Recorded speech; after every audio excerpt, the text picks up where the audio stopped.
오늘 저는 여러분과 함께 마태복음 3장 1절을 가지고 은혜를 나누겠습니다. 우리 마태복음 3장 1절을 다 같이 읽으십시다. 그때 세례 요한이 이르러 유대 방야에서 전파하여 가로되. 이 세례 요한은 예수님보다도 6달 먼저 세상에 태어나신 분이십니다. 예수님은 아버지 없이 태어났고, 세례 요한은 아버지 스가리아가 계시되 나이가 연노하여 도저히 그 안에 엘리사벳을 우리가 자녀를 낳을 수가 없는데 하나님이 기적적으로 성령으로 힘을 주셔서 요한을 태어나게 만들어 주셨습니다. 그러므로 요한은 인간적으로 생각할 때 태어날 수 없는 그런 처지에 마침 아브라함과 사라와 같이 그 아버지와 어머니가 연노하여 무자한데 하나님의 기적으로 잉태되어서 태어나게 하신 것입니다. 그러므로 사람의 혈통을 따라 요한은 태어났지만 예수님은 성령으로 잉태되어서 성령으로 태어나기 때문에 사람의 혈통을 따라 태어나지 않습니다. 이러므로 요한은 하나님의 아들 예수 그리스도보다 먼저 와서 주님의 가는 길을 예비하는 자입니다. 사람들에게 깨워 일으켜서 메시아가 온다, 주님이 오신다, 그러므로 마음을 가다듬고 준비하라는 선발대인 것입니다. 이 선발대가 와서 미리 땅을 잘 정지해 놓아야 주님이 오셔서 복음을 효과적으로 전도할 수가 있는 것입니다. 제가 부흥회 가봐도 그래요. 제가 가기 전에 먼저 우리 교회 선교단체에서 가서 잘 성회 장소로부터 시작해서 선교 준비 사항을 모두 다 살펴보고 잘 정비해 놓으면 제가 들어가서 복음 전하기 아주 쉽습니다.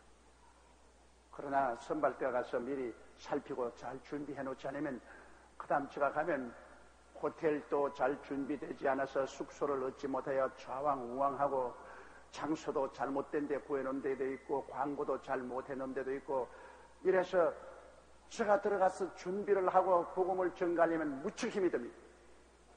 이러므로 준비하는 사람 따로 있고 그 다음엔 들어가서 본격적으로 일하는 사람 따로 있어야 되는 것입니다. 바로 하나님께서는 세례 요한을 먼저 보내가지고서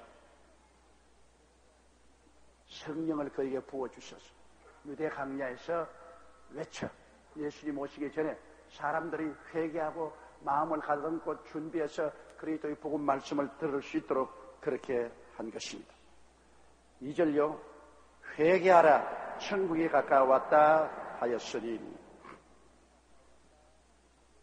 여러분, 우리가 사는 나라는 천국이 아닙니다. 세상 나라에 살고 있습니다.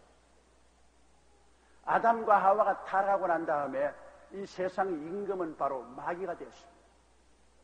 그 세상 임금 마귀는 모든 귀신들과 더불어서 이 세상을 하나님을 모르고 예수님을 믿지 않은 곳으로 우리를 도도하게 이끌어왔습니다. 더러운 귀신, 악한 귀신, 거짓말하는 귀신, 점치는 귀신, 연약한 귀신, 병들게 하는 귀신,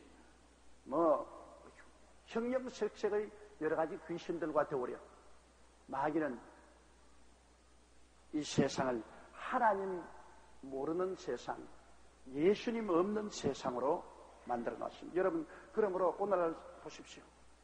정치를 하는 사람들도 예수님 없이 합니다.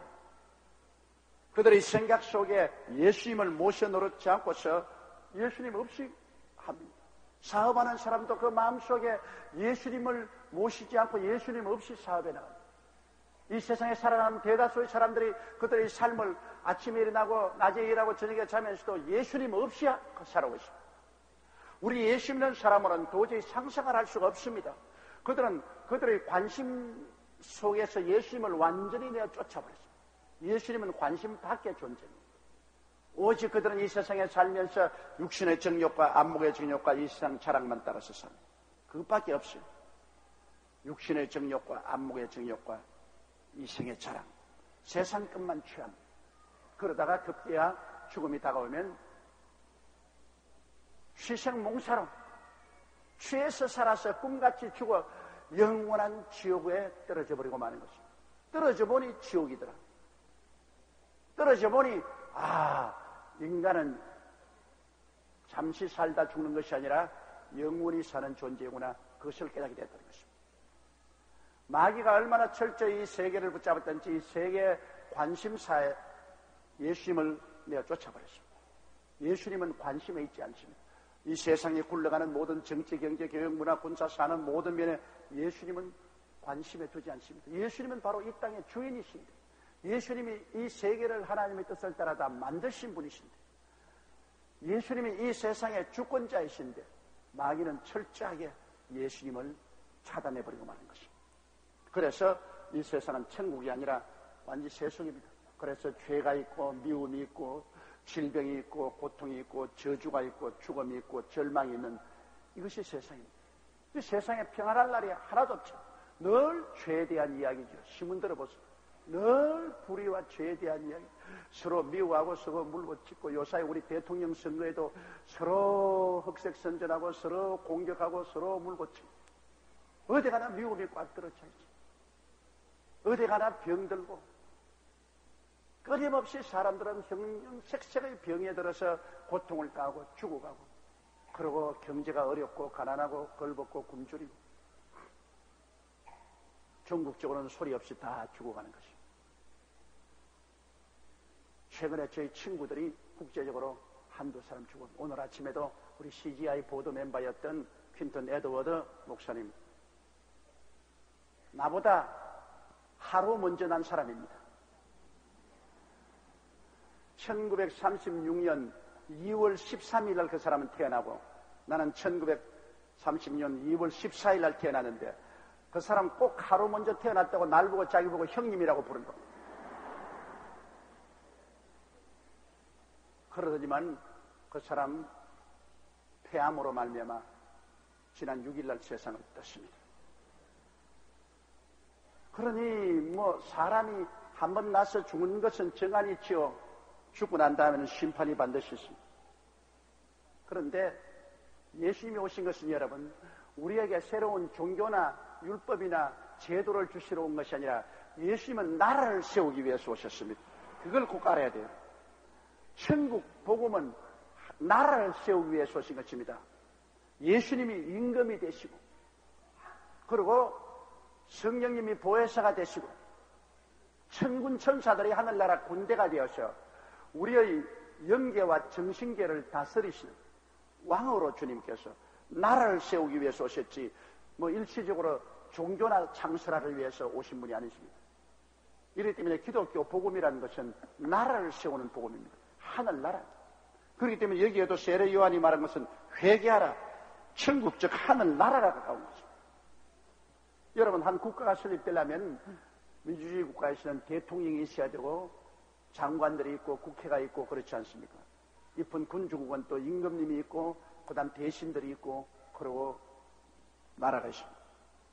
하늘나라는 주님이 만왕의 왕 만주의 주가 왕권을 가지고 오십니다. 예수님이 왕으로 오시고 그 다음 성령이 보혜사로서 우리를 교화 감화 감동시켜 주시고 천군 천사가 우리를 지키고 보호하는 군대로서 나와서 우리의 영계와 정신계를 점령하는 것입니다. 그러므로 우리 예수 믿는 사람은 그냥 종교를 믿는 것이 아니라 우리는 왕국에 들어온 사람인 것입니다. 주 예수 그리스도의 왕국, 천국에 들어온 것입니다. 하나님께서 우리를 흑암의 권세에서 건져내서 그 사랑의 아들 나라로 옮기신 것입니다. 우리는 나라에 들어온 것입니다. 그러므로 우리 마음속에 예수님은 임금님이십니다. 우리 구주일 뿐 아니라 우리의 왕이십니다. 성령은 보혜사시고 천군 천사가 이 나라의 군대가 되어서 우리를 둘러 진치는 것입니다. 그러므로 여의도 순복음교회는 한 하늘 나라인 것입니다. 그냥 종교단체가 아닙니다. 예수님이 임금이시고 여기에 여러분 이 나라이기 때문에 나라에는 군대가 있지 않습니까? 경찰과 군대가. 여기에 빽빽하게 천군 천사들이 경찰과 군대로 우리를 둘러 진치고 있는 것입니다.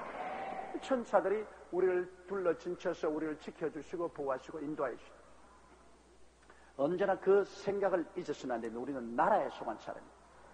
우리 육은 대한민국이라는 나라에 속해 있습니다. 육신의 나라에 속해 있지만은 우리는 영적으로는 하늘나라에 속해 있습니다. 하늘나라가 이미 영적으로 우리 가운데 임하였습니다. 여기 세례 요한은 회개하라 천국이 가까워왔죠. 그러나 지금은 천국이 우리 속에 들어와 있는 것입니다. 천국이 여기 있다 저기 있다도 못하는 이 하늘나라는 너희 안에 있나니라. 하늘나라가 바로 예수님 임금이 오셔야 나라가 서지 않습니까? 임금이 없는데 나라가 섭니까? 그런데 세례 요한은 임금이 오실 것을 선전하기 때문에 나라가 가까워왔다는데 예수님이 오시고 난 다음에는 나라가 임하여 버린 것입니다. 나라에 임하옵시니 나라가 이미 임하신 것입니다. 세례 요한 때는 나라가 가까워왔으나 지금은 예수님이 이미 와서 우리 속에 들어와 계시니 나라가 임하여 있는 것입니다. 할렐루야. 그 예수님은 이 나라를 세우고 임금이 되기 위해서 아담과 하와 이후에 마귀에게 팔려버린 인생들을 하나님 앞에서 다 값주고 사셨습니다. 그러기 위해서 십자가를 걸어버린 거예요. 예수님이 십자가에 몸짓고 피를 흘린 것은 하나님 앞에서 버림을 받은 인생들을 하나님 앞에서 죄값을 갚음으로 말미암아 도로 사는 것입니다. 예수님이 피를 흘려 마귀에게서 우리를 산 거 아닙니다. 여러분, 마귀는 하나님처럼 강하지 않습니다. 절대로 우리를 마귀에서 값주고 산 것 아닙니다. 사람이 타락하니까 마귀가 점령하는 것입니다. 아버지에게 쫓겨나오니까 깡패가 기다리고 있다가 얻다 너 잡았다 그래 잡는 것입니다. 깡패가 잡은 것 아닙니다. 아버지에게 쫓겨나오니까 깡패가 잡았죠. 우리 구원받는 것도 하나님 아버지께 범죄하고 쫓겨나기 때문에 마귀에게 잡혔는데 하나님 아버지 앞에 죄사함을 받으면 자동적으로 우리는 하나님의 능력으로 아버지께로 돌아가는 것입니다. 절대로 이원론적으로 생각하면 마귀는 여러분 아무것도 아닙니다. 세상 말로 말하면 병신 뒤따라집니다. 하나님의 보좌를 찬탈하다 쫓겨난 천사장에 불과한 것입니다. 그게 하나님과 어떻게 동등되어서 우리를 가지고서 뭐 예수님 보혈로 대가를 받고 내주간 그런 장사 흥정이 아닙니다. 예수님은 우리를 피값을 주고 하나님께로부터 사주신 것입니다. 하나님 앞에 범죄했기 때문에 예수님은 하나님 앞에서 피를 흘려서 우리를 값주고 사신 것입니다. 아담과 하와가 하나님께 범죄했지 마귀에게 범죄한 건 아닙니다. 하나님께 범죄에 쫓겨나오니까 먼저 타락한 마귀가 얼씨구나 좋다고 점령해버렸죠. 그러므로 예수님은 왕으로 오셔서 왕은 백성이 있어야 되지 않아요? 백성 없는 왕이 있어요? 나홀로 구역장은 있어도 나홀로 임금님은 없습니다. 이렇게 나홀로 구역장들 굉장히 많아요. 그 나홀로가 그게 문제가 많습니다, 여러분. 나홀로가 문제가 굉장히 많다. 그럼 나홀로 구역장은 있을 수 있느냐? 나홀로 임금님은 절대로 안 돼요. 임금님은 백성이 있어야 돼요. 그래서 예수님은 자기의 백성을 불러내기 위해서 이 마귀의 백성이 되어 있는 이 사람들을 자기의 백성으로 불러내기 위해서 십자가에 못 박여서 하나님 앞에 백성의 죄를 대신 갚아주신 것입니다. 주님께 십자가에 못 박여 몸치고 피를 흘림으로 우리 속죄 제물이 되어서 하나님께 범죄한 죄를 용서하시고 속건 제물이 되어 인생들에게 상호간에 지은 죄를 용서하시고 번제물이 되셔서 우리 마음으로 연약하고 범죄한 죄를 다 용서해 주시고 주님께서 화목 제물이 되어셔서 피로써 하나님과 우리를 화목해 해주시고 이래서 예수님의 보혈로 우리가 하나님 앞에서 죄사함을 받고 하나님 예수 피를 받고 난 다음에 용서하노라. 그래서 우리는 원죄와 자범죄에서 용서를 받고 하나님과 화목되고 그 다음에 예수님의 피로 말미암아 하나님의 심판으로 내린 병인 그 병에서도 노연함을 받고 하나님의 심판으로 내린 저주에서도 해방을 얻고 하나님의 심판으로서 내리신 죽음에서도 해방을 얻게 된 것입니다. 여러분, 이 세상에서 죄를 지었기 때문에 그 죄값으로 심판을 받아서 병들고 심판을 받아서 저주받고 심판을 받아서 죽어 멸망받는 것입니다. 이것은 축복이 아니라 하나님 심판입니다. 그러므로 죄 용서함을 받았기 때문에 하나님은 그 심판을 모두 다 중지시킨 것입니다. 지하해 준 것입니다. 그래서 예수님이 임금으로 오신 하늘나라는 예수님께서 용서를 가지고 우리를 부르시며 주님께서 치료로 다스리시고 축복으로 다스리시고 영생복락으로 다스리시는 것입니다. 이 하늘나라예요. 여러분과 내가 하늘나라에 들어왔어요. 우리 임금님은 우리 영혼이 잘됨같이 우리가 범사에 잘되며 강건하기를 간구하십니다. 우리 임금님은 우리에게 생명을 주되 풍성해 주기를 원합니다. 예수님께서 이와 같이 십자가의 보혈을 흘려서 주의 백성들을 위해서 속죄를 하셨는데 이제 이 소식을 듣고 믿고 들어오면 다 주의 백성이 되는 것입니다. 아무나 오게 예수님을 믿고 들어오는 사람들은 다 주의 백성이 되어서 하늘나라에 들어와서 하나님의 나라의 은혜를 누릴 수가 있습니다. 세상 나라가 아닌 하늘나라 은혜를 누릴 수 있습니다. 이제 우리는 세상 나라처럼 살지 않고 우리는 말씀으로 살고 성령으로 살고 믿음으로 살고 은혜로 살게 되는 것입니다. 우리는 그러므로 우리의 삶의 근원이 하늘나라에 있습니다. 우리 임금님이 우리를 돌보아 주십니다. 그 나라와 그 의를 먼저 구하라. 하늘나라를 먼저 구하고 하나님의 의인 우리 주 예수님을 먼저 간절히 구하라. 그럼 이 모든 것을 너에게 도와야 주시리라. 하나님의 능력으로 우리에게 도와야 주십니다. 우리는 하늘나라 방식으로 살아야지 하나님 없는 세상 방식으로 살아서는 안 됩니다. 하늘나라 방식으로 하나님 나라 속에서 살면은 하나님이 우리와 같이 계시고 우리를 돌보아 주시기 때문에 누가 우리를 대적할 수 있습니까? 과연 내가 너희를 버리지 아니하고 과연 내가 너희를 떠나지 아니하라고 했는데 우리가 누구를 두려워할 필요가 있겠습니까? 이러므로 단순한 신앙을 가지고서 천당 간다 그게 아닙니다. 우리는 나라를 얻은 것입니다. 임금님 대신 예수님을 모시고 임금님을 경배하는 그 나라의 속에 그 나라에 베푸는 은혜가 바로 용서와 화해와 사랑과 치료와 축복과 영생복락 이런 것이 그 나라에 넘쳐나온 은혜인 것입니다. 세상에서는 이런 것이 없습니다. 그래서 우리 기독교회가 탁월한 것입니다. 우리 기독교회는 이 땅에 살면서 이미 성령으로 나라를 우리 마음속에 얻었습니다. 여러분 마음속에 나라가 들어와 있습니다. 예수님이 임금으로 와 계시죠. 그러니 여러분 하늘나라 백성이요. 임금과 백성이 있으니 나라가 되지 않습니까? 나라가 우리 속에 들어와 있고 나라가 들어와 있으니 천상 우리 주위에 경찰과 군대인 천군 천사가 우리 곁에 와 있죠. 천군 천사가 뭐 가만히 할 일 없이 있는 줄 알아요? 그 나라 백성들을 돌보기 위해서 우리와 같이 계신 것입니다. 할렐루야. 옆에 있는 사람들에게 당신의 속에 나라가 와 있습니다. 그렇게 말씀합니다.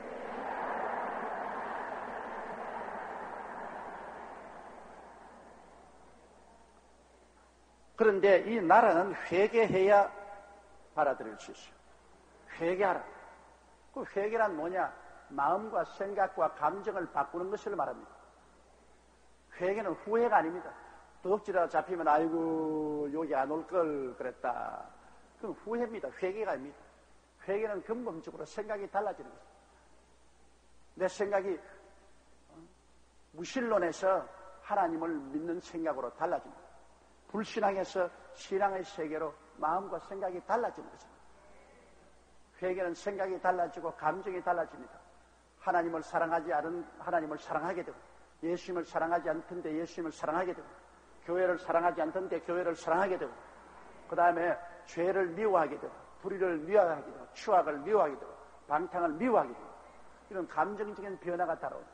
생각이 달라지고 감정이 달라지고 그리고 행위가 달라지고 사는 행위가 달라지고 술 먹던 사람 술 취하지 않고 방탕한 사람 방탕하지 않고 도둑질하는 사람 도둑질하는 거 버리고 아편중독한 사람 아편 버리고 이렇게 행동에 벌써 변화가 다가오는 것입니다. 그물 벗듯이 벗어버린 것입니다. 이러므로 회개가 이와 같이 열매를 맺게 됩니다. 회개에 합당한 열매가 있어야지 회개에 합당한 열매가 없으면 그는 후회를 했지 회개한 건 아닙니다. 회개는 반드시 옛사람을 벗어버리고 새사람을 입는 역사가 눈에 일어나게 되는 것입니다. 예수님을 믿고 난 다음에 변화가 와요. 변화가 와서 말씀이 들어오고 성령이 들어와서 변화가 와서 어찌할 수 옛사람을 자꾸 한 불 벗고 두 불 벗고 세 불 벗고 자꾸 옛사람을 벗어버리고 자꾸 새롭게 변화되어 가는 것입니다. 이러므로 예수를 믿는 것이 회개의 제일 근본입니다. 내가 내 중심으로 살던 내가 이제 예수님을 중심으로 살고 육신의 중심인 사람이 신령한 생활을 중심으로 사는 예수님을 믿고 그러고 난 다음에 생각과 감정과 행동이 변화되는 이런 회개 운동이 있는 사람 속에 천국이 들어오게 되는 것입니다. 예수님이 임금이 되시고 하늘나라로 와서 다스리고 이런 사람이 기도하며 하늘나라의 역사가 일어나는 것입니다. 기도할 때 역사가 일어나야 돼요. 왜냐하면 하늘나라에 소속한 사람이기 때문에 외침에 하나님의 천사들이 와서 역사함으로 변화가 일어나야만 되는 것입니다. 회개한 사람은 천국에 속했기 때문에 천국의 권세와 능력이 역사해야만 되는 것입니다. 종교를 믿은 것 아닙니다. 형식을 믿은 것 아닙니다. 나라가 들어왔으니 나라가 움직입니다. 임금님에게 우리가 기도하고 부르짖고 임금님이 우리와 같이 계시기 때문에 임금님이 우리의 부르짖음을 통해서 역사 안 할 리가 없습니다. 그러므로 변화가 일어나게 되는 것입니다. 한번 따라 말씀. 회개하라. 천국이 가까워나니라. 3절요. 저는 선지자 이사야로 하신 말씀 일렀으되 광야에 외치는 자의 소리가 있어 가로되 너희는 주의 길을 예비하라. 그의 첩경을 평탄케 하라 하였느니라. 이사야서 40장 3절에 기록된 말씀인데 마태는 꼭 구약 성경을 인용합니다. 왜냐? 마태복음은 유태인들을 위해서 기록한 책입니다. 이미 구약 성경을 잘 아는 유태인들이 예수가 메시아라는 것을 증명하기 위해서 기록한 책이기 때문에 꼭 구약에 이런 예언을 인용을 해서 증명을 세우는 거죠. 자, 구약에 이렇게 말한 것이 증거로서 이루어졌다고 그렇게 증명 세우는 것입니다. 유태인들은 구약을 인용하지 않으면 믿으려고 하지 않습니다. 여러분, 유태인들이 얼마나 형식과 의식에 치우치냐입니까? 유태인들은 율법주의자여 형식과 의식에 얼마나 치우치냐면 토요일 날 급해가지고서 엘리베이터를 타면은 토요일 일하지 말라 하기 때문에 엘리베이터 단추를 못 눌러요. 그래서 엘리베이터 올라갔다 내려갔다 올라갔다 내려갔다. 그래가 다른 사람이 딱 타면 미안하지만은 5층으로 단추 좀 눌러주겠어요. 네. 자기는 유태인이기 때문에 안식일을 거룩히 지키라고 하므로 안식일날 엘리베이터 단추 누르면 안 됩니다. 그러면 이방인이 와서 단추를 눌러주죠. 그 다음 집에 들어가서 차를 마시고 싶은데 안식일날 일하지 말아야겠으니까 불을 못 끄죠. 전화도 못 끄죠. 그러니까 이웃에 노는 이방인 애들 보고 얘야 이리 좀 오너라. 아주 불 좀 피워라. 물 좀 부어라. 차 좀 끓여라. 여기 좀 가져오라. 그럼 이방인 애들은 안식일날 유대인 집에 주위에 모여 있습니다. 왜? 그렇게 해서 돈 벌라고. 그렇게 해주면 이제 주일날 와서 수고비 주거든. 그러므로 불도 떼주고 물건도 옮겨주고. 이렇게 형식적입니다. 안식일은 지키는 것은 좋지만은 그래 도대체 엘리베이터 단추도 안 누르고 그럼 안식일은 말도 하지 말아야지. 말도 일하는 것인데 움직이지 말고만 가만히 있어야 돼요. 화장실도 가지 말고 그냥 가만히 있어야 돼요. 그렇게 너무나 형식이나 의식에 묶이면 안 되는 겁니다. 그래서 유대인들이 예수님을 죽이려고 한 것은 예수님이 안식일날 병을 고친다고요. 안식일날 일하지 말라 했는데 왜 안식일날 귀신을 쫓아내고 병을 고치냐? 예수님이 그에 대한 대답은 안식일날 너희 집 양이나 염소가 구렁에 빠졌으면 그대로 내버려 두겠느냐? 건져내지 않겠느냐? 안식일날 짐승도 구렁텅이에 빠져있어 건져내는데 하물며 하나님의 자녀가 마귀에게 묶여 고생하는데 내가 풀어준 것이 뭘 잘못이냐? 예수님은 안식일날 귀신 쫓아내고 안식일날 병 고쳤습니다. 그러므로 유대인들은 예수님이 하나님 아들이 아니다. 하나님 아들이면 안식일을 지켜야 되는데 하나님의 아들이 안식을 안 지키면 어떻게 하냐? 그럴 때 예수님 대답하기를 내가 바로 안식의 주인이다. 안식일은 내가 만든 것이다. 내가 주인인데 뭘 날 보고 자꾸 지키라 하나. 예수님이 계신 곳이 바로 안식일인 것입니다. 오늘날 우리는 늘 안식일이요. 왜? 늘 예수님이 마음속에 계심으로 늘 안식일. 예수님이 안식의 주인입니다. 요사이 우리 신교에서도 안식교회에서 토요일 날을 꼭 지켜야 구원을 받는다. 토요일 날 지키지 않으면 구원을 받지 못한다. 참으로 너무나 안타깝습니다. 그분들도 예수를 잘 믿어요. 예수를 믿으면서도 토요일 날 지켜야 구원받는다고 하므로 그만침 생활에 속박을 가져오는 것입니다. 토요일 날 안 지켜도 구원받아요. 왜? 토요일 날이 안식일인데 안식일이 바로 예수님이십니다. 예수님이 안식의 주인입니다. 우리는 예수님과 같이 살면 항상 안식일인데요. 항상 안식일이. 그러니 그렇게 형식과 의식으로 스스로를 고통스럽게 만들어서 고생하며 천당 갈 필요가 없어요. 편안하게 갈 수 있는 천당을 왜 고생하면서 가요? 그런데 예수님 오시기 전에 세례 요한이 와서 먼저 주의 길을 예비할 것이라는 것은 이사야서 40장 3절에 그와 같이 이사야를 통해서 예언되어 있는 것이 광야에서 외치는 자의 소리가 있어 가로되 너희는 주의 길을 예비하라 그의 접경을 평탄케 하라 하신 그 예언의 말씀대로 유대 광야로 세례 요한이 와서 회개하라. 예수님이 천국이 가까워 회개하라. 예수님이 오신다. 이렇게 그는 사람들의 마음을 예비하고 준비시키는 일을 하시는 것입니다. 4절요. 이는 요한은 약대 트롯을 입고 허리에 가죽띠를 띠고 음식은 메뚜기와 습청이었더라. 요한은 약대 트롯을 입고 광야에서 사니까 옷을 갈아입을 수 없는데 약대 가죽을 가지고 옷을 입었으니 뭐 이것은 평생 입는 거지 뭐 한번 입어놓으면 빨 필요도 없고 낙타털 오바가 굉장히 좋은 오바 아니요? 요사이 낙타털 오바라면 굉장히 좋은 오바죠. 그런데 세례 요한은 그때 벌써 낙타털 옷을 입었다. 약대 트롯을 입고 허리에 가죽띠를 띠다는 것은 그때 옷이라는 것이 뭐 요사이 정교하게 만들었나요? 목공망 뜯어서 그냥 천으로 턱 덮어 썼지 뭐 거기 가죽띠만 딱 묶으면 옷이지. 그래서 약대 트롯을 입고 가죽띠를 띠고 음식은 메뚜기와 섭청이었더라. 굉장히 건강식을 먹었어요. 보면 제일 건강하지 않은 음식이 고기입니다. 여러분 고기가 제일 건강하지 않습니다. 그렇기 때문에 인간이 고기를 먹기 전에는 500년, 600년, 700년, 900년까지 살았습니다. 노아 홍수 이후로 주님께서 말씀하기를 너희 날수는 120년이 되리라. 그러므로 고기를 먹으라. 그렇게 말씀하셨습니다. 그 노아 홍수 전까지는 주님이 고기를 못 먹게 했어요. 고기를 절대 못 먹어요. 인간은 채소만 먹고 살아 그랬어요. 채소만 먹을 때 인간은 아주 장수했습니다. 그런데 노아 홍수 이후로 주님께서는 너희 날은 120년이 될 것이라 하시고 그 다음 고기를 먹으라 그랬습니다. 그러니까 빨리 죽으려고 하면 고기 많이 먹어라. 미국산 네브라스카산 소고기 105 대장균이 있는 고기를 많이 먹어라. 그러면 빨리 죽을 것이다. 좌우간 고기는 원래 하나님이 우리 사람을 지을 때 아담과 하와에게도 지상에서 나는 열매를 먹으라 했지 고기 먹으라고 안 했어요. 고기를 먹는 것은 인간이 타락한 이유로 하나님이 인간이 이렇게 번식하지 못하게 하기 위해서 오래 못 살게 하려고 고기 먹으라는 것입니다. 그걸 좋다고 고기를 밤낮으로 먹는 사람은 죽음의 파티를 하는 것입니다.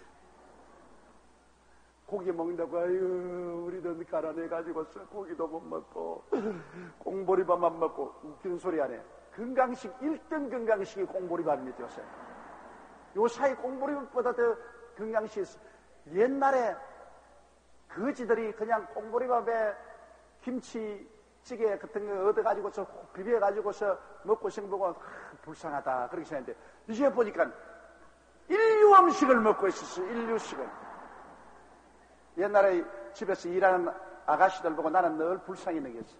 저는 마음이 약해가지고서 남이 어려움 당하는 거 보면 늘 불쌍하고 괴로워요. 그래서 집에서 일할 때 언제 일하는 애들 늘 불쌍해요. 그때 내가 불쌍히 생각한 것은 걔들이 꽁무리밥을 밥을 짓는데 쌀을 넣고 보리밥을 넣고 해서 쌀밥은 한 모퉁이 해가지고서 하얀 쌀밥은 할아버지, 할머니, 아버지, 아들, 애들, 이런 데 덮어주고, 그 다음 꽁무리밥 확 섞어가지고서, 꽁무리밥은 어머니하고, 다른 머슴들하고, 일하는 사람 다 먹거든. 그럼 내가 어머니 부엌에서 밥 하는데 가만히 보면, 쌀, 요렇게 해놓고, 요면은 보리밥은 보리는 또 따로 요렇게 같이. 참 안 됐어, 내 마음속으로. 지금 확 섞어서 같이 먹으면 좋겠는데, 지금 왜 쌀밥을 했나? 그래서 그때 부자들은 쌀밥만 먹고 김치도 푸른 잎사귀는 안 먹고 그 흰 것만, 그 줄기만 탁 썰어서 먹고, 그래 얼마 있지 않다가 당뇨병에 걸려서 턱턱 쓰러져 죽는 거예요. 쌀밥은 그 순당입니다. 순당. 그 보리밥은 얼마나 건강식인지 모릅니다. 거기는 당도 없고 아주 보리밥은 건강식이고, 그 다음에 김치도 파란 거 있잖아요. 파란 거 거기는 전부 비타민도 많고 철분도 많고, 그게 양분은 거기 다 들어있는 거라. 그 하얀 거는 아무 양분도 없어. 그리고 누룽지에는 철분이 많아서 얼마나 좋은지 몰라요. 그때 벌써 하나님께서 공평하게 만들었어. 돈만 있고 부자 되니까 너는 빨리 죽어라. 그리고 흰 쌀만 먹고 양분 없는 거 먹고, 너 돈 없고 괴로우니까 너는 영양식 먹어라. 그래야 그냥 꽁보리밥에다가 그냥 파란 채소에다가 좋은 건강식만 다 먹여가지고서 주인들은 펑펑 쓰러져 죽어져도 가난하다고 해서 일찍 죽은 사람 맞습니까? 오래오래 살아요. 과거에 남자보다 여자가 오래 산 것은 꽁보리밥을 많이 먹어서 오래 살아요. 남편은 언제나 쌀밥 떠주고 자기는 보리밥만 먹고 그만 음식만 자꾸 골라 먹었다가, 그게 이제 보니까 모두 건강식이야. 고기는 여러분 콜레스테롤 때문에 혈관을 막습니다. 그래서 혈관을 좁히고 혈관을 막기 때문에 고혈압이 걸리고 당뇨병이 걸리고 심장병이 걸리고 그 다음 뇌일열이 걸리고 여러 가지 오늘날 성인병은 모두 다 거의 전부가 고기에서 온 거예요. 그러므로 고기는 원래 성경에 고기를 못 먹겠어요. 그런데 노아홍수 이후로 빨리 죽으라고 이제 고기를 먹는데, 빨리 죽고 싶으면 고기를 잡수십시오. 그러나 오래오래 건강히 살려면은 여러분 보리밥 잡수시고 현미 잡수시고, 그리고 채소도 파란 것, 녹황색 그 채소 많이 잡수시고 생선 많이 잡수시고, 고기는 거의 먹지 마시고, 그리고 운동을 많이 걸어 다녀야 돼요. 그러므로 교회도 허전하거든 차 타고 오지 말고 걸어오십시오. 마포쯤 와가지고서 마포 다리를 걸어오면 그 참 놀랍고 좋은 건강의 운동이 되는 것입니다. 그러면 건강하게 오래 살아요. 그런데 이 세례 요한은 메뚜기와 석청을 먹었으니 얼마나 건강합니까? 메뚜기는 콜레스테롤이 없어요. 메뚜기는 참으로 좋은 요리죠. 거기에다가 돌에서 나오는 꿀을 먹었습니다. 벌들이 돌에다가 쳐놓은 꿀을 먹었다. 그러니까 그가 광야에서 그렇게 있으면서 외쳐도 영양실조도 걸리지 아니하고 병도 들리지 아니하고 사명을 다할 수가 있는 것입니다. 5절요. 이때 예루살렘과 온 유대와 요단강 사방에서 다 그에게 나와. 세례 요한이 그냥 외친다고 그냥 나올 택이 있어요? 세례 요한은 성령이 충만해서 하나님의 성령으로 말하기 때문에 사람들이 마음에 깊은 감동을 느꼈습니다. 세례 요한의 말씀을 들을 때 가슴이 찢어지는 것 같고 통회하고 자고하고 회개하고 부러지는 변화가 일어났습니다. 그 유대 광야에서 사람도 없는 인기척이 없는 곳에서 외치는데 온 예루살렘과 유대와 요단강에서 사방에서 사람들이 그에게 나와서 그 광야가 인산인해가 된 것입니다. 성령의 역사가 있기 때문인 것입니다. 오늘 교회가 텅텅 비는 것은 성령의 역사가 없기 때문에 끌어당기지를 않아요. 교회에 자꾸 끌어당겨야 되는 것입니다. 그래서 교회로 자꾸 마음이 끌려야 돼요. 믿는 사람도 끌리고 안 믿는 사람도 자꾸 교회로 끌려야 돼요. 그래야 교회로 나가죠. 성령의 역사는 이 끌은 역사가 있는 것입니다. 하나님의 성령은 끌어당기는 역사가 있어요. 천국으로 사람들을 끌어당깁니다. 성령의 역사가 없으면 끌어당기는 역사가 없기 때문에 그 아무리 뭐 학박사가 되어서 강연을 해도 누가 들어오나요? 이 세상에 제일 하기 싫은 게 뭡니까? 공부입니다. 정말로 내가 학교 그만둘 때 아이고 공부 이제 끝나서 좋다고 생각했는데 누구든지 공부 좋아하는 사람 별로 없어요. 교회에 가서 그냥 공부나 자꾸 시키면 누가 교회를 오겠습니까? 교회는 하나님 말씀과 함께 우리를 끌어당기는 성령의 역사가 일어나야 되는 것입니다. 제가 영 브라질 갔었을 때 그 군용 비행장에 150만이 오후 3시에 정식 집회를 시작하는데 아침 6시부터 모여와가지고서 또 브라질 사람은 이상해요. 땅에 앉지 않아요. 그건 서양 사람이기 때문에 또 늘 걸상에 앉기 때문에 땅에 앉으면 이 무릎이 오그라지지 않아요. 그러면 서 있는데요. 아침 6시부터 온 사람이 저녁 7시까지 서 있는 겁니다. 그리고 150만이 왔어도 전부 가슴과 가슴을 맞대고 서 있어요, 이렇게. 그래 너무 더우니까 막 기절을 하니까 그 기절하고 자빠지고 그래요. 그러니까는 정부에서 소방차를 가져와서 소방서 물을 호수를 막 뿌리는 거예요, 그냥. 거의 뭐 150만의 소방차 몇 대가 와서 물 뿌리는 건 아무리 뿌려대봤자 효과가 별로 없어요. 그렇게 많은 사람이 와서 배를 굶었죠. 왜냐하면 그렇게 빡빡했었기 때문에 움직이기도 잘 못해요. 그 아침에 와가지고 저 점심 저녁까지 있는데 저도 아침밤 겹 점심을 11시에 먹고 나가가지고서 철철 굶었지 뭐 앉아가지고서. 그래서 오후 3시에 내가 설교하게 되는데 모든 스케줄이 자꾸 늦어져가 오후 5시나 되어서 내가 설교하게 되니까 배하고 못 견디겠어. 그래서 우리 장로님들이 김밥을 사왔어요. 오기 전에 왔는데 내가 앉았는데 김 변호사가 배가 고프니까 지가 먼저 내 김밥을 먹어버렸어.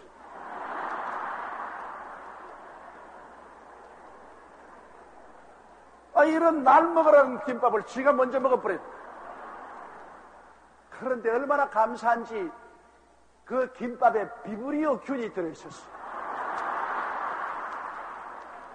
그건 내가 먼저 먹어버렸으면 내가 그날 설교도 못하고 주저앉을 뻔당했어. 김 변호사가 먼저 먹고 막 온몸에 두드러기가 나가지고서 얼굴이 막 이렇게 되고 막 아파가고. 그럼 내가 봐라, 네가 내보다 먼저 먹었으니까 하나님이 나를 미워하셔서 목사님 올 병을 내가 오르게 그냥. 그래 그날 내가 안수기 들었지. 하나님 아버지 불쌍히 여겨주십시오. 이 사람이 대신 먹어줄기에 감사하지. 안 먹어주었으면 내가 먹고 배가 아팠으면 내가 설교도 못하겠는데 고쳐주시오. 그 식중독이 걸려서 온몸에 그냥 두드러기가 나면 일주일 간다 하는데 그 이틀 아침에 싹 나버렸어. 하나님 기적이 싹 나버렸어. 그러니까 안 먹어서 감사하고 그날 그거 먹었으면 내가 절단 날 뻔당했어. 그래서 설교하기 전에 너무 배가 고파서 그냥 배가 등까지 붙었는데요. 근데 내가 하나님 150만이나 서 있는 이곳에 내가 이렇게 배가 고파 어떻게 설교를 하겠습니까? 주여 성령께서 나를 도와주시옵소서. 아직 죽기 아니면 살기지. 그러면서 일어났는데 아이고 성령께서 임하시니까 뭐 언제 배가 고팠느냐, 힘이 얼마나 펄펄 나는지 나중에 내 통역이 목이 쉬어가 연방교는 계속해서 물을 자꾸 마시면서 설교를 하는데 나중에 불쌍해서 그쳤다고. 내가 성령이 오시면 모든 것을 다 이길 수가 있다. 그리고 성령의 역사가 없이 왜 150만이 모입니까 여러분? 성령의 역사로서 끌어당기지 않은데 어떻게 모입니까? 축구 경기 할 때보다 더 많은 사람이 모였으니 그러므로 끌어당기는 것이 있어요. 목사님들도 그래요. 기도를 많이 하고 하나님 성령이 계신 목사님은 강단에 올라와서 입만 열면 별로 신통치 않은 말을 해도 그 말이 구수해요. 마음이 끌어당기는데 공부도 많이 하고 뭐 박사가 된 사람이라도 와서 여러분 오늘은 창세기 그러면 와이고 내 죽었네. 내 저 설교 다 어떻게 듣고 있을고 그런 생각 날 때가 많습니다. 왜냐 나도 옛날에 평신도 시절을 지냈기 때문에 안다고요. 교회 나가서 말이지 우리 본교회 목사님은 루피 리차드 목사님이라고 미국 목사님인데 내가 영어를 그때 잘 못 알아들어도 그분만 들어오면 그렇게 좋아요. 그분이 그 강단에만 서면은 막 아주 마음이 훈훈하고 기쁘고 집에 아버지 있는 집같이 아주 기쁘고 좋았는데 그분이 이제 또 부흥회 나고 난 다음 그때 김상필 전도사라고 나이가 좀 먹으신 어른인데 전도사로 계시는데 그분이 대신 들어가서 여러분! 아유, 나 죽었다, 이제. 오늘 괜히 왔단 말이야. 저 사람 올 줄 알았으면 오늘 교회 안 나오는데. 와, 그 사람은 막 하는데 막 잠이 너무 와가 막 안 잘라고 막 이래도 막 이래도 얼마나 내 고생했는지 몰라. 그래서 여러분 성령 충만한 주의 종을 만나는 것도 굉장한 큰 축복이라고요. 사람이 은혜 받는 것 지식이 많아서 받는 것이 아닙니다. 성령이 끄는 것이 있어야 돼. 매력이 있어야 돼. 매력이. 그러면 그게 은혜를 받는다. 그러니까 이 유대 광야에 이렇게 많이 모인 것은 세례 요한이 성령이 충만해서 말씀을 증거했기 때문에 사람들이 그렇게 많이 모였어요. 예수님이 나사렛 회당에 와서 처음 설교할 때도 사람들이 다 예수님을 쳐다보고 그 눈이 예수님께서 떼어지 못하게 하십니다. 너무나 예수님이 입에서 나온 말씀이 막 적과 꿀같이 달기 때문에 입을 벌리고 눈을 딱 예수님께 고증하고 눈을 돌리지 못했어요. 그게 은혜요. 은혜가 흐르면 잠이 안 와요. 은혜가 좀 사라지면 잠이 오지. 그러므로 목사는 자기가 기도를 많이 하고 성령에 충만하냐 아니냐 그 바로메타가 되냐. 강단에서 가보면 조는 사람 많으면 그건 네가 은혜 없다. 괜히 조는 사람 뭐 쥐어박아도 소용없이 왜 교회 가서 조느냐. 부부사들 고함치는데 지가 은혜가 없어 조는 것이지. 왜 교인들 보고서 야단이야. 지가 은혜가 없으니까 교인들이 잠에 들 수밖에. 이러므로 주의 종은 큰 부담을 안고 있습니다. 주의 종은 많이 기도해서 성령이 충만하여 성령의 능력이 흘러 넘치면 끌어당기는 것입니다. 사람의 마음을 끌어당기게 됩니다. 6절요. 자기들의 죄를 자복하고 요단강에서 그에게 세례를 받으니 성령의 역사가 있어야 죄를 회개합니다. 성령의 역사가 없으면 어찌하고 가슴을 치지 않습니다. 그러나 성령이 오시면 우리의 지은 죄악이 다 드러나기 때문에 우리가 죄를 회개하고 자복하게 됩니다. 성령은 거룩한 영이기 때문에요. 어두움이 있을 때는 캄캄할 때는 거기에 쥐똥이 있는지 닭똥이 있는지 뭐가 있는지 모르고 그냥 그 속에 살아요. 그러나 카텐을 확 펼치고 밝은 빛이 확 비치면 보면 막 아이고 이게 쥐똥 닭똥 막이 들어오는데 여기 내가 어떻게 살았냐. 그렇게 되지 않습니까? 그러니까 소재하기 시작해요. 회개가 소재입니다, 여러분. 모를 때는 소재를 안 하죠. 내가 이제 빛이 밝아져서 보니까 이 더러우니까 소재하는 것이 회개라. 옛날엔 모르고 세상에 살았는데 성령이 와서 비치니까 아이고 내가 이렇게 고약하고 더러운 죄이구나. 그래서 통회하고 자복하게 됐죠. 내가 이 이야기 여러 번 했지만 내가 나도 하면 할수록 재미가 있고 또 여러분 들으면 들을수록 재미가 있는 이야기가 있어요. 내가 서대문에 있을 때 지방에서 올라와서 하숙하는 사람 두 사람이 대학을 졸업하고 이제 취직을 해서 돈 안 들고 살려고 둘이가 한 방에 하숙을 했어요. 그래서 각각 시골에서 가져온 고추장, 간장, 멸치 이런 거 가지고서 쌀 가지고서 서로 밥을 해먹는 게 아니라 쌀을 삶아서 먹고 둘이가 이제 직장에 나갔더라. 남자 둘이가 사니까 여러분 엉망 아니겠습니까? 집안 소재도 안 되고 부엌도 아주 먼지가 많이 않고 그랬어. 그런데 하루 노는 날, 자 우리 오늘 대청소하자. 오랫동안 부엌에 전구가 끊어졌는데 그거 안 갈아놨다. 그날 가서 전구도 갈아넣고 둘이가 손을 팔을 넣고 막 부엌을 소재를 하는데 그동안에 그들 뭐를 먹었냐면 고추장에다가 간장을 좀 갖다 부어서 멸치를 거기에 찍어서 먹으니 맛있는 거예요. 그러면 다른 반찬할 것 없이 밤낮 아침 저녁으로 와서 고추장에다가 간장을 섞어가지고서 먹는데 간장이 좀 비리하지만은 참 맛이 있거든. 그래서 그 친구가 하는 말, 야, 너희 집에서 가져온 간장 참 맛있다. 아, 이제 간장이 떨어지면 안 되겠는데. 그래가지고서 그날 간장독을 이렇게 단지인데 이걸 더 덜쳐서 이렇게 보니까 뭐가 시커먼 게 하나 더 앉아 있거든요.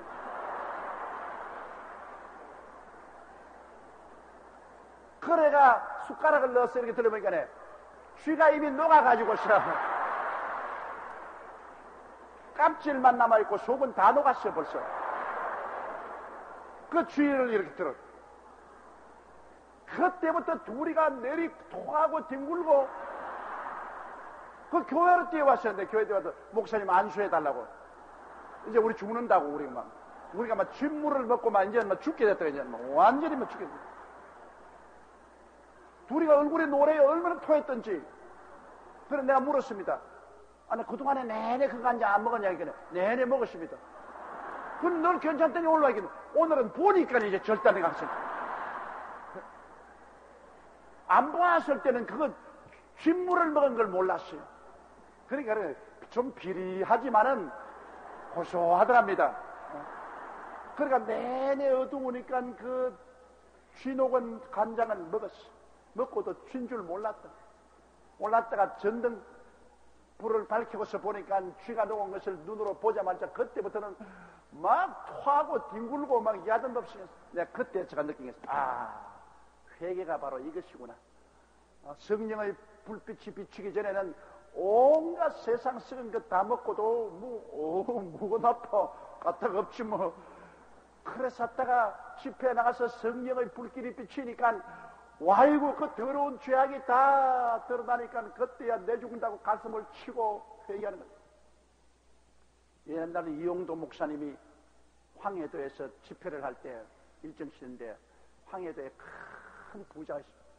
그 부자가 아주 큰 소리 하고 살았는데 그 이용도 목사 집회에 나와서 얼마나 회개했는지. 그가 예수 믿기 전에는 부자니까 그때는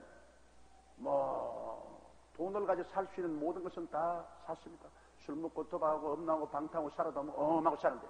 그래서 그날 그 사람이 나와서 간증하는 간증을 제가 읽어보았는데 그가 하는 말이 여러분 나는 예수님을 믿고 성령을 모시고 보니까 나의 과거의 생활이 진 똥물에다가 젖어놓은 옷과 같았다. 내 생애가 진 똥물에 젖어놓은 옷과 같았다. 너무나 더럽고 너무나 냄새나고 너무나 꾸역질한데 그걸 모르고 그 옷을 입고 좋다고 다니는 내가 얼마나 큰 죄인입니까? 그렇게 뒹굴며 회개를 하고 그런 새 사람이 됩니다. 이러므로 회개라는 것이 여러분 협박한다고 회개가 안 돼요. 이놈아 회개해라 이놈아 하고 그냥 종아리를 때리고 쥐어받고 그런 회개합니까? 남편 말이죠. 술 먹고 도박하고 한다고 해서 막 남편 멱살을 잡고 막 니 죽고 내 죽자 막 나하고 안 산다 막 이러고 남편 넥타이 다 뜯어놓고 그러나도 또 나가서 또 도박한다고 또 술 먹고 또 도박해요. 아무리 협박 공갈을 해도 그거 가지고서 회개하지 않습니다. 회개는 성령의 불이 비춰야 됩니다. 그 마음속에 성령의 불이. 그런 사람 성령 운동한 데 데려와서 말씀을 듣고 성령의 불빛이 비치면 아차 이 큰일 났구나. 그때야 뒹굴며 회개하기 시작합니다. 그리고 그 마음의 변화를 받아요. 회개하지 않고 변화 절대 안 옵니다. 그냥 종교적으로 왔다 갔다 하는 것 그거 절대로 변화합니다. 회개해야 변화받습니다. 회개해요. 근데 회개는 성령의 역사가 일어나면 회개하게 돼요. 별 도리 없습니다. 매일매일 회개. 죄를 이기는 비결은 여러분 매일 회개해야 돼요. 매일 회개. 어떤 사람 말하기를 예수 믿기 전에 히피였는데 예수 믿고 난 다음에 예수 믿는 히피가 되고 예수 믿기 전에 거짓말쟁이였는데 나중에 보니까 예수 믿고 난 다음에도 예수 믿은 거짓말쟁이고 그렇더라. 그렇습니다. 그런 게 아니라 예수를 믿고 난 다음 자꾸 회개해야 된다. 매일같이 자꾸 회개한다. 그건 왜냐? 옥한 때 쩔인 사람은 한 번 목욕으로 깨끗해지지 않습니다. 자꾸 목욕해야 돼요.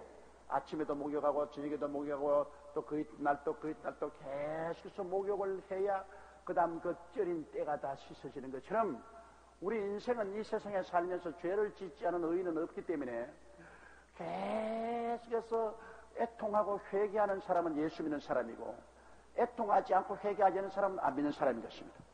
우리가 죄를 지으면 애통해야 돼요. 가슴을 치고 애통하고 회개하고 그러고 난 다음에 또 그 죄를 짓게 돼요. 그럼 또 막 애통하고 회개하고 그러면 점점 나아지는데 1년에 얼마만큼 나아지느냐? 노루꼬리만큼 나아집니다. 노루꼬리만. 하루아침에 그렇게 성자가 되지 않습니다. 저 사람 예수 믿는데 왜 하루아침에 성자가 안 되냐? 예수 믿고 구원받는 것은 무조건 하나님의 은혜로 구원받는 것입니다. 하나님의 은혜로 구원 안 받으면 구원받을 사람 아무도 없어요. 전부 예수 믿은 공로로 무조건하고 은혜로 구원받지만은 거룩하게 되는 것은 끊임없이 회개해야 돼요. 끊임없이 애통하고 해야 돼요. 그냥 회개나 소용없습니다. 입에 발린 회개가 무슨 소용이에요? 애통해야 돼요. 애통하는 자는 복에는 제가 위로함을 얻을 것이며 그냥 가슴을 치고 자기 죄에 대해서 애통하고 회개하고 이것을 벗어나게 해달라고 몸부림을 치고 그래서 조금씩 나아져서 세월이 지나가서 5년이 되고 10년이 되고 보면 옛 사람은 다 지하고 보라 새 것이 되었도다. 그렇게 성화가 이루어지는 것입니다.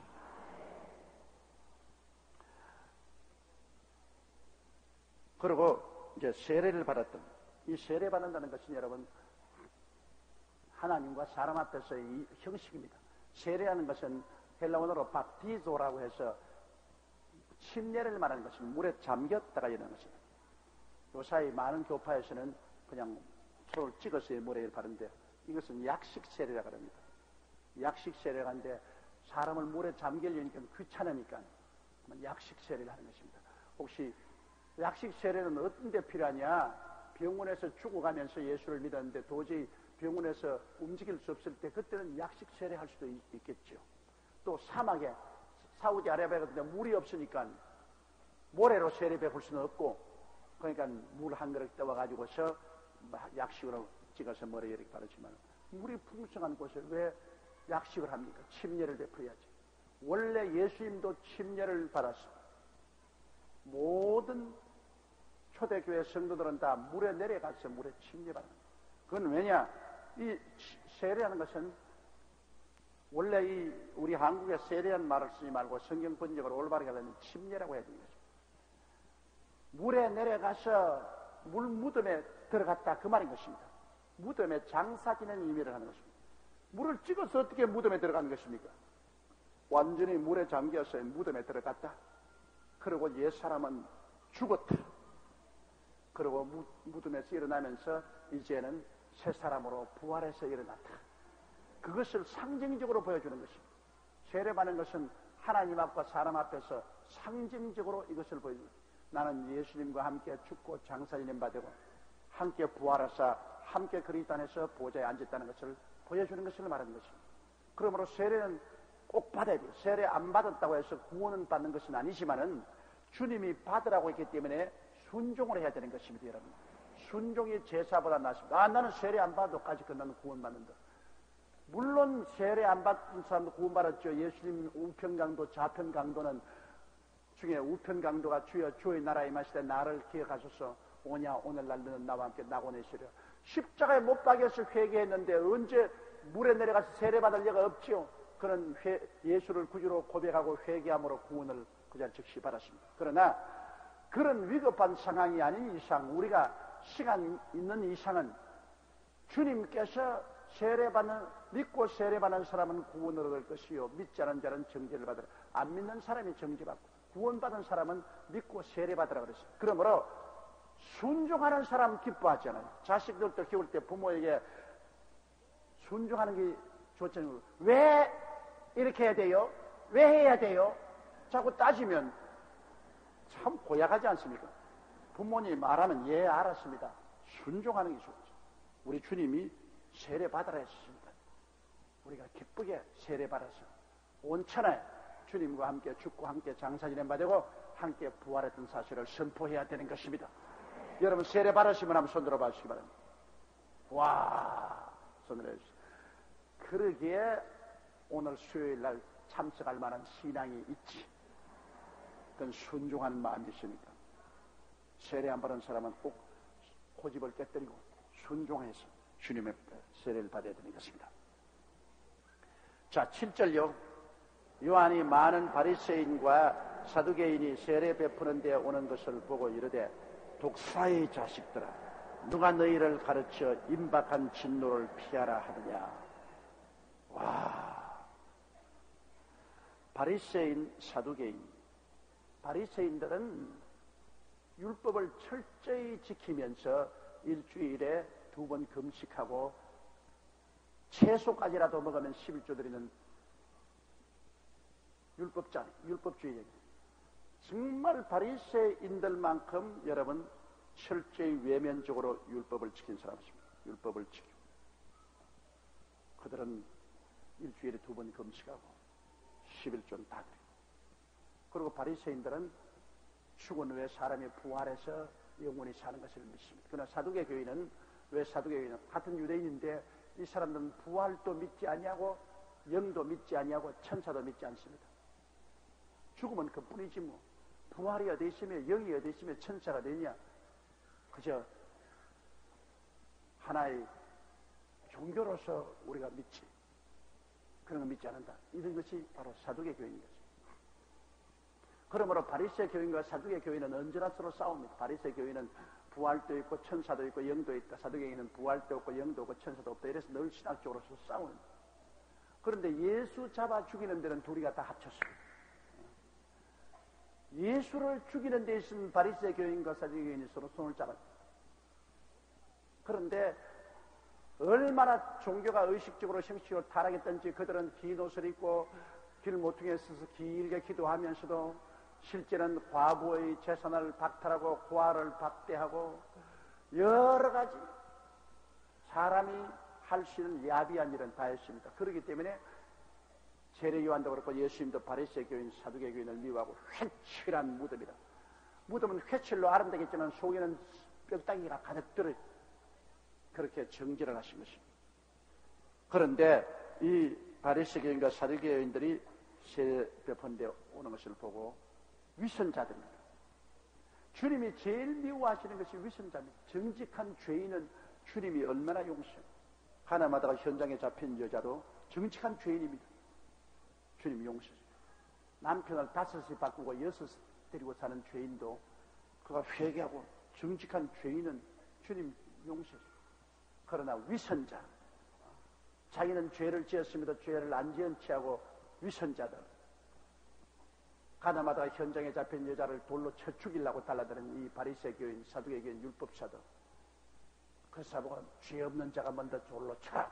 주님 말씀하는 것처럼 주님이 위선자들은 어마어마하게 미워하십니다. 솔직한 죄인이 하나님 앞에 엎드려 죄를 고백하는 건 얼마나 용서하지만은 위선하는 자는 주님께서 버리시는 것입니다. 그래서 이 바리새 교인이나 사두개 교인들은 위선자들입니다. 이걸 보고서 세례 요한은 이 독사의 자식들, 어마어마하게 무서운 말을 했습니다. 독사의 자식들. 요사이도 목사님들 중에서 이런 은사를 받은 사람이 있어요. 부흥사들 일어나서 막 욕하는 분. 아구택을 때려 부숴버려.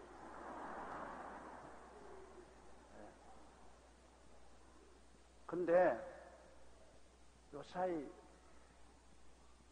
우리 은혜 시대에는 예수님이 십자가에 못 박여 그 큰 자비와 긍휼을 베풀었기 때문에 그리스도의 사랑으로 간절히 권면해야지 구약시대처럼 협박과 공갈은 하지 말아야 됩니다. 세례 요한은 구약시대의 마지막 승리자입니다. 구약시대는 율법으로서 사람을 평하기 때문에 법을 어기면 준엄하게 심판하죠. 독사의 자식들아. 그러나 예수님은 갈보리 십자가에서 은혜의 하나님으로 이제 죄를 짓고 불의하고 추악한 사람을 대신해서 십자가에 힘없고 맥없이 못 박혀 있는 것을 보십니다. 사랑과 자비와 긍휼의 하나님. 그래서 오늘날 우리는 사랑과 자비와 긍휼로 권면해야지 협박과 공갈로 권면하는 것은 그 시대가 아니라고 나는 생각합니다. 시내산에서 설교할 때하고 갈보리산에서 설교하는 거 틀립니다. 시내산은 확 번개가 치고 병력이 떨어지고 온 산에 연기가 옹기점처럼 올라가고 산에 청량한 불이 붙어서 막 사람들이 그 십계명 받을 때 막 너무 겁이 나서 모세도 내가 겁이 나 떨린다 했습니다. 그러나 갈보리산은 거기에는 예수님이 못 박혀 피 흘리고 있습니다. 죄를 짓고 불의하고 추악한 사람을 대신해서 주님이 눈물을 흘리며 피땀을 흘리며 양손과 양발에 대못이 박혀서 그런 맥없이 늘어져 있습니다. 우리는 그 갈보리산에서 복음을 전가합니다. 그것은 그리스도의 큰 사랑을 가지고 사람들을 설득시키고 변화시키는 그 방법이 다릅니다. 시내산에서 설교하는 것하고 갈보리산에서 설교하는 것하고 설교가 다릅니다. 이래서 저는 40년 목회 생활에 언제나 갈보리산에서 주님의 사랑과 은혜와 자비와 긍휼로서 사람들을 설득시키고 회개시키려고 해왔습니다. 그러나 지금도 시내산에서 설교하는 부흥사들이 가끔 있어요. 그런 부흥사들은 막 강단에서 가지고서 막 반말하고 막 욕을 해적이고 하는데 별로 은혜롭지 못해요. 예수 안 믿는 사회도 다른 말, 고운 말 쓰기를 원하는데 예수 믿는 사람이 일어나가지고서 놈 이렇게 말하고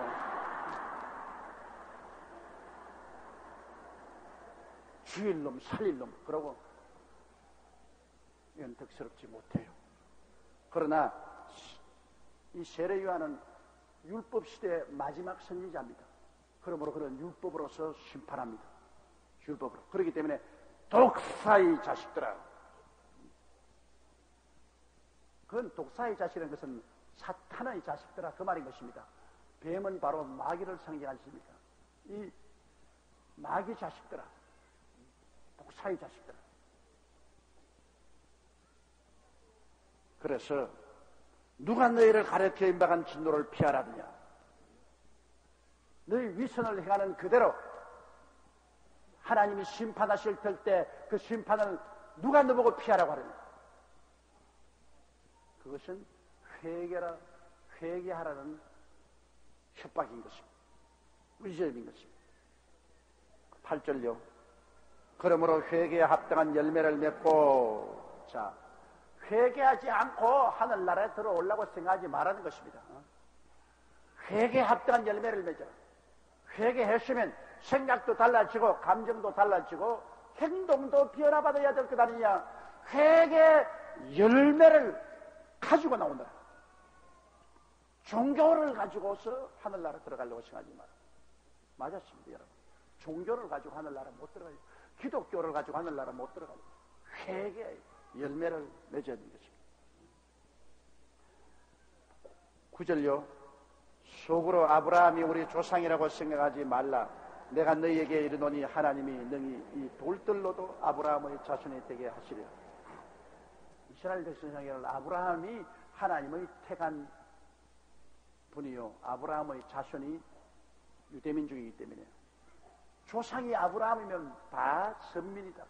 조상이 아브라함이면 다 구원받았다. 그렇게 생각하는 사람이 많습니다.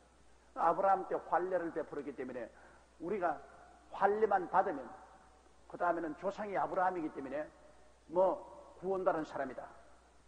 그래서 온갖 세속적인 삶을 다 살아도 우리 조상이 아브라함이다. 나 환례 받았다. 그렇게 해서 구원 못 받는 하나님께서는 너희 아브라함의 자손이라고 큰 자랑하지 마라. 이 돌로 가지고도 지금 하나님은 아브라함 자손 만들 수 있다. 그러니까 구원이라는 것은 여러분 혈통으로 구원받는 거 아니라는 것입니다. 가문으로 구원받는 것이 아니고 혈통으로 구원받는 거 아닙니다. 아, 우리 아버지가 장로고 우리 아버지가 권사였다. 내가 옛날에 부산에서 징병 검사를 갔는데 그날 내가 통역하는 켄 타이스라는 선교사가 부흥회를 인도하기 때문에 내가 통역을 가야 됐습니다. 아침에 내 징병 검사를 받아야 되는데 그 통역을 안 해주면 통역이 없어요. 그래서 할 수 없이 내가 아침 부흥회 나가서 켄 타이스 목사님 통역을 해주고 난 다음 점심 먹고 오후에 징병 검사를 받으러 가는데 내 혼자 가서는 큰일 나기 때문에 그때는 미국 사람이라면 다 사람들이 절절 뛰지 않아요. 그래서 코쟁이 이제 켄 타이스 목사를 데리고 징병 검사에 가서 검사장에 가가지고서 이 사람이 근데 통역인데 통역이기 때문에 아침에 검사 못하고 오후에 왔으니 오후에 좀 해달라고 그 부탁을 했어요. 그런데 내가 딱 갔는데 내 앞에 이제 징병 검사를 하는 군의관이 나라 쳐다보려면 예수 믿으면 죄리야? 예수 믿으면 다야? 그래요. 그래서 내가 죄송합니다. 그러나 예수 믿는 사람으로서 통역을 안 할 수 없어서 아침에 통역 오후에 왔으니 죄송합니다. 딱 아니 담배를 해서 불을 착 펴서 나도 세례교인이야. 와, 내가 깜짝 놀랐어. 나도 대구 계명 학교, 기독교 학교 졸업하고 나도 세례교인이야. 예수 믿으면 다인 줄 알아? 법을 지켜야지. 그때 내가 보기에 이 사람 군의관이고 세례교인이면서 담배꼬나 물고 말이야. 내 옆에 연기 품어가면서 저리 큰 소리 하느냐. 예수 믿고 세례교인 같으면 야, 너 잘했다. 너 정말 하나님 사업을 먼저 하고 그렇게 왔으니까 수고했다. 잘했다. 그렇게 칭찬해 줘야 될 것인데 세례교인이라면서 예수 안 믿는 사람은 아무 말도 안 하는데 세례교인 이 사람이 그냥 한몫 떠가지고서 나보고 고함을 치더라고. 지금까지도 잊어버리지 않아. 그 사람 어디 가는지는 모르겠지만 지금 잊어버리지 않아. 예수 믿는 사람이 한술 더 떠서 그냥 욕을 하더라고. 그러므로 세례 받았다고 해서 구원받는 건 아닙니다. 우리 아버지가 장로고 우리 어머니가 권사였다. 그게 구원받나요? 나 세례 받았다. 그 형식과 의식만 가지고 구원받나요? 혈통도 구원받은 조건이 안 되고 육정도 구원받은 조건이 안 됩니다. 거듭나야만 되는 것입니다. 내가 개인적으로 회개하고 예수를 믿어야죠. 거듭나야 구원을 받지. 무슨 혈통으로나 육정으로나 그런 의식이나 형식이나 이런 것은 절대로 그것이 구원을 가져오지 않습니다. 내 스스로가 예수님과 만남을 가져요. 예수님과 1대1로 만남을 가지고 아이쿠 내가 잘못했다고 회개하고 그리스도를 믿고 변화를 받는 이런 역사가 일어나야 구원을 받죠. 거듭나지 않고 어떻게 구원을 받습니까? 그러므로 세례 요한이 위시한 것입니다. 그러므로 회개에 합당한 열매를 맺고 속으로 아브라함이 우리 조상이라고 생각하지 말라. 내가 너희에게 이르노니 하나님이 이 능히 돌들로도 아브라함의 자손이 되게 하시랴. 10절요. 이미 도끼가 나무 뿌리에 놓였으니 좋은 열매 맺지 아니하는 나무마다 지가 불에 던지리라. 와, 이거 하나님의 심판 아닙니까? 하나님은 우리가 다 한 사람 한 사람이 나무라면 하나님의 심판의 도끼가 우리 나무 뿌리에 이르렀다. 왜? 회개하지 않고 하나님 앞에 올바르게 서지 않은 사람은 하나님이 그 찍어버립니다. 그러면 여러분 지금 보세요. 한 사람 한 사람 여러분과 나는 이미 다 죽음의 도끼가 내려와 있어요. 안 죽을 사람 누가 있어요? 때가 오면 죽어요. 죽음이라는 것은 순서가 없습니다. 날 때는 순서가 있어도 죽을 때는 순서가 없어요. 젊은 사람도 죽을 수 있고 늙은 사람도 죽을 수 있고 죽음이란 도끼가 우리의 나무 뿌리에 이미 도끼가 이렇게 들려있어요. 언제 그 도끼가 내려칠지 알 수가 없어요. 그러니까 회개하지 않고 구원을 받지 못한 사람은 죽음의 도끼가 나무 뿌리에 때리칠 때 그때는 뭐 이제 끝장났잖아요. 우리는 항상 예수를 믿고 구원받아 준비하고 있어야 되는 것입니다. 언제 그날과 그 시가 올지 모릅니다. 예수 그리스도가 강림하실 날도 모르겠거니와 내가 그리스도의 강림하시는 내가 언제 어느 시에 이 땅을 떠나갈지 그 알 수가 없습니다. 태어날 때도 외롭게 태어났지만 갈 때도 혼자 외롭게 가야 돼요. 아무리 사랑하는 부모, 형제, 처자가 있어도 같이 그 길을 못 가요. 그 외로운 길은 혼자 가야 돼요. 그런데 그 외로운 길을 갈 때 그 길이 환하게 보혈로 밝아지고 예수님이 와서 손을 잡고 천사들이 와서 환영하면서 걸어가면 얼마나 좋아요. 그런데 그 길에 원수 마귀가 눈을 번쩍거리고 귀신들이 와글거리면서 멱살을 잡고 끌고 가면 그 얼마나 처참합니까? 사람이 여러분 온 천하를 놓고도 자기 목숨 하나 잃으면 아무 유익도 없습니다. 차라리 태어나지 않은 것이 좋죠. 그러므로 이미 도끼가 나무 뿌리에 놓였습니다. 좋은 열매 맺지 않은 나무마다 찍어 뿌려든 회개하고 예수님 영광을 위해서 살지 않은 것은 이미 찍어서 전부 다 지옥불에 던져버린 것입니다. 11절요. 나는 너희로 회개케 하기 위하여 물로 세례를 주거니와 내 뒤에 오시는 이는 나보다 능력이 많으시니 나는 그의 신을 들기도 감당치 못하겠노라. 그는 성령과 불로 너희에게 세례를 주실 것이요. 자, 이게 이제 세례 요한이 자기 사명을 말하는 것입니다. 나는 물로서 너희에게 세례 베푸는 것은 너를 준비해서 내 뒤에 오실 그의, 내 뒤에 오실 만왕의 왕 만주의 주, 이 우주의 심판자, 그의 오는 길을 내가 예비하는 것이 불과하다. 내 뒤에 오시는 이는 나보다 크시다. 말할 필요 없지요. 세례 요한은 피조물이고 뒤에 오시는 예수님은 창조주이십니다. 세례 요한은 아버지의 핏줄을 이어서 태어났고 예수님은 성령으로 태어난 분이니 그건 자격이 틀립니다. 그렇기 때문에 세례 요한이 말하기를 뒤에 오시는 그의 예수 그리스도는 내가 그 신들매를 풀기도 감당치 못한다. 신을 들기도 감당치 못한다고 했는데 어떤 성경에는 신들매, 신끈을 풀어서 들기도 감당치 못한다. 그러니까 나는 그 앞에 티끌이요 먼지와 같다 그 말인 것이죠. 그 신발도 들 자격이 없다. 세례 요한이 율법시대 사람이기 때문에 율법적으로 따져볼 때는 예수님의 신발도 못 들지. 오늘 우리는 은혜의 시대에 왔기 때문에 예수님을 끌어안을 수가 있는 것입니다. 예수님을 그냥 우리 마음속에 모실 수가 있으니 은혜의 시대에 사는 사람이 얼마나 좋습니까? 은혜는 용서와 사랑과 화해로 하나 되지만은 율법시대는 준엄하게 법으로 심판하기 때문에 여러분 우리가 법으로 심판하면 우리 예수님 앞에 나가서 그 신발에 손도 못 댑니다. 어디에 감히 예수님의 거룩한 신발에 손을 대요? 세례 요한은 신발을 들지도 못할 지인데 우리는 근처도 못 가요. 그러므로 세례 요한 시대하고 예수님의 시대하고 얼마나 다릅니까? 우리는 은혜를 받고 나니 그리스도의 보배로운 피가 큰 증거가 되었죠.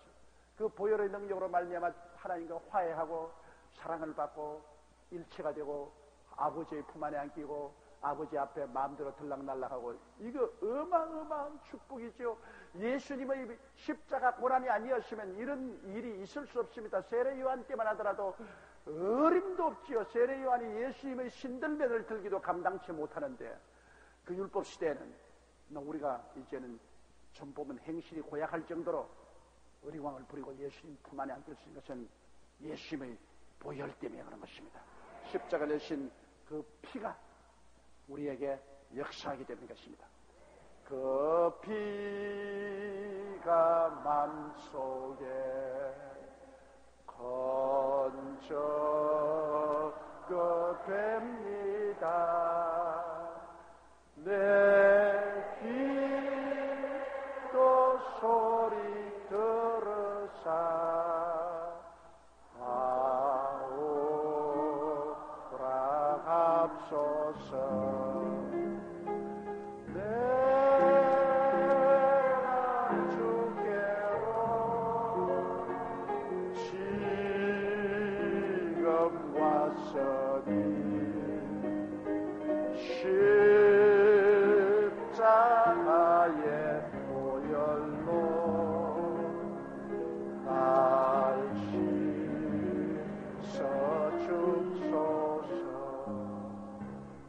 보혈의 권능 때문에 이제 우리는 감히 하나님 앞에 담대하게 나올 수가 있을 것입니다.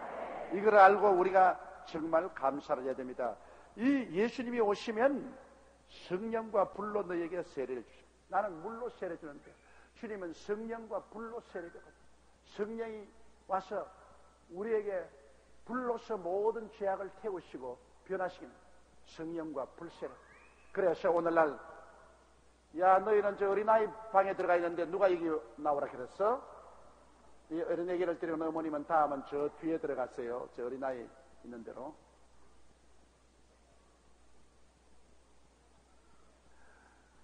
오늘 우리 교회가 다른 교회와 다른 것이 무엇입니까? 우리의 특색은 우리는 예수님의 세례를 받는 사람인 것입니다.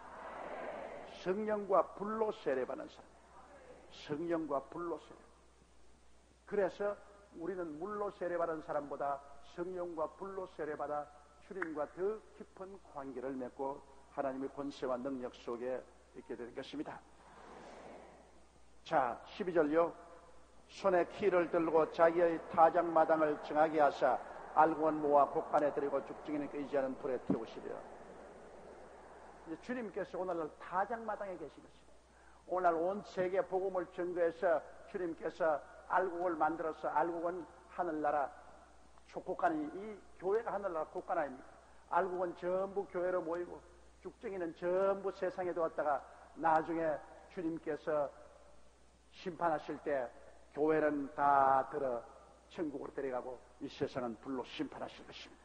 하늘이 큰 소리로 드러나고 땅이 열렬한 불에 녹아질 것이라 했습니다. 이러므로 주님께서 오늘날 이 세상이 주님의 추수 들판입니다. 여기에서 주께서 자꾸 전도해서 알곡은 모아 교회 하나님의 곡간에 차곡차곡 사는데, 여러분이 지금 와 있는 것은 하늘나라 곡간에 들어와 있는 것입니다. 알곡들 모으는 곡간에 들어와 있으니 여러분은 예비된 것은 천국의 영광입니다. 그러나 이 곡간에 아무리 들어와도 곡간에 안 들어오는 것은 죽정입니다. 주님께서 이 성경에 말하기를 죽정이는 끄지지 않은 불에 태우시랴. 나중에 끄지지 않은 영원한 불에 던집니다. 그는 그곳에서는 구더기도 죽지 아니하고 불도 끄이지 아니하고 모르다 소금치도 함을 받으며 그 무시무시한 고통 속에 영원히 들어가게 되는 것입니다. 우리 주여 세 번 부르고 통성으로 기도하십시다. 주여, 주여, 주여. 살아계시고 거룩하신 우리 하나님 아버지, 우리 아버지 하나님의 은혜와 사랑을 진실로 고맙고 감사합니다. 천지의 대주제가 되신 우리 하나님 아버지, 우리를 사랑하시고 우리에게 긍휼을 베푸시고 우리를 축복하여 주시니 감사합니다. 만군의 야훼 우리 아버지 하나님이여, 아버지께서 높임을 받으시고 우리 아버지께서 영광을 받아주시오. 살아계신 우리 아버지 하나님 감사하고 찬송합니다. 오 할렐루야. 우리 아버지 하나님이여, 주님 영광 받아주시오.